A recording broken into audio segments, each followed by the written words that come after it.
Yeah, hi, it's great to have people here. Look at you people, you. I'm glad you're here. Sometimes stand-up, like, there's no one. Like, it's just me and Gust. Like, even the host has stepped out for a cigarette.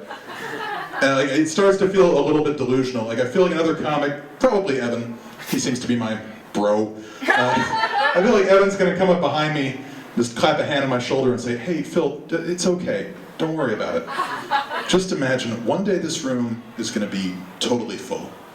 And not just full, they're going to be like your people. They're going to be educated, they're going to be attentive, they're going to be a little drunk, and they're going to be great. And over there by the soundboard, that's where we'll build our farmhouse. We'll raise cows, pigs, chickens maybe, and a little patch of alfalfa for the rabbits. And I get to tend the rabbits, Evan Kessler? Yeah, Phil. You get to take care of the rabbits. And I'll look out into that audience so real I can almost see them. And then Evan Kessler will shoot me in the back of the head. And it's sad. It's real sad. But it's necessary. There's no room in this world for a man like me, with my clumsy hands and equally clumsy transitional jokes. You guys like Chubby Checker? I love Chubby Checker, the 60s musician. If you're not familiar, but you are, if you're not familiar, Chubby Checker, very famous for his great song in the 60s, The Twist. Slightly less famous for his follow-up the subsequent year, Let's Twist Again. True story. Other songs by Chubby Checker include Twistin' in America, Twistin' World, Twistin' Insurrection. I don't know, I lost track after Twistin' World. So like one of two things was happening with Chubby Checker. He had this huge success, like Billboard-topping, record-breaking success of The Twist, and he wasn't able to quite follow that up in an interesting way. You know, like he had all this pressure on him probably, you know, they wanted more, he thought they wanted more twist, that's not necessarily what they wanted, but you know, he kind of kept doing that. Either that, or Chubby Checker lived his entire life in the thrall of Krelkorian, the elder god whose sigil is the twisted man. Krelkorian. Krelkorian.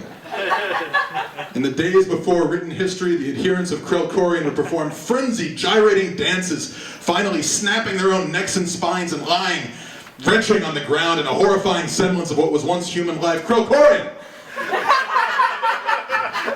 Locked into eternal combat with Malg Thakrit, the elder god whose sigil is the guy doing the hand jive. So it'll come as a surprise to no one that I dropped acid for the first time relatively recently. How recently, you ask? So recently, I think there's a watch there. It was a few months ago. It was on a Saturday. Sorry, my boss is here. It was on a no, it was a Friday night. I had like full 48 hours. It's all good. It was great. I mean, I think in the long run, it's really going to help my comedy career. Hey, you guys ever notice how we're all just like the limbs of a giant 7-dimensional being separated only by the lie that is the human ego?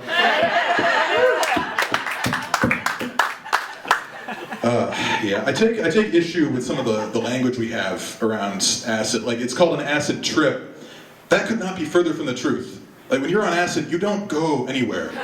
Like, wherever you are more there. I have never been so sitting as I was that night. I was the sitting downest sitting downer who ever sat down. Me in that chair redefined sitting for a new generation. I don't know, I did it like in the evening. I got up the next morning, did not sleep, but I got up the next morning, and I got a call pretty early from my mom, which I went ahead and answered, obviously. The truth is, like, you can pass yourself off really well on acid. Like, from her perspective, I think it was one of our better conversations. So I was really invested. Oh, Mom, you planted... Mom, sorry, need a quick hard reset. Mom, you planted bougainvillea? Oh, God, that's gonna be beautiful. The garden's gonna explode in a cornucopia of pink beauty. Oh, Mom.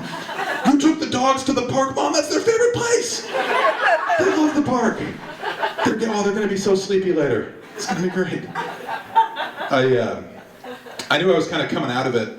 I was walking around Silver Lake, which is near my neighborhood. I was walking around Silver Lake, and I stopped in to get a smoothie at a local smoothier. And I went over the counter. I said to the lady, hi, what smoothie do you recommend for somebody who's coming out of an acid trip? And she said, oh, this one. We keep them right here. Get like 4 of you every hour. Here you go. I said, oh, great. And I took a sip and I said, so what's the damage? What is that going to cost? She said, oh, that'll be $12. Now I knew that I was coming out of it, or I was pretty much out of it, because if I was still like in the depths of the acid trip, it would have been the acid sit, whatever it was. It would have been something along the lines of $12. Well, okay, I mean, money's just like a transactional language we use to communicate value. Right now I feel I can shed that much. Somebody will tell me $12 for something else later.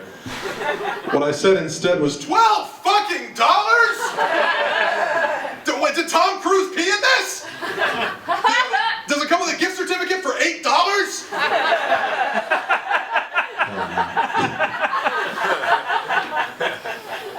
So I do have a job, and I think I'm pretty good at my job, right? Yeah. Shut up. It's amazing I don't get fired every day. No, I mean, I'm pretty good at my job. I have very little patience for people who are bad at their job. Like, I think we need a system whereby if you're bad at your job, I should be allowed to challenge you. Just at any moment, to challenge you to a your job off. Like, I should be able to walk to the front of the line at the Jack in the Box on Sunset across from Amoeba Records, which, everyone knows. If you've never been in that Jack in the Box, if you've never been to Los Angeles, you can feel that Jack in the Box. It's so bad. I should be able to go into that Jack in the Box, walk to the front of the line, and say to the lady working there, okay, you, me, 2 registers, 5 minutes. Whoever gets through the most customers gets to stay here and earn money in exchange for performing simple tasks. Loser has to go home to my apartment, play a game of my own invention entitled Insult the Cat Until One of Us Starts Crying. Cat's really good. Cat is thus far undefeated.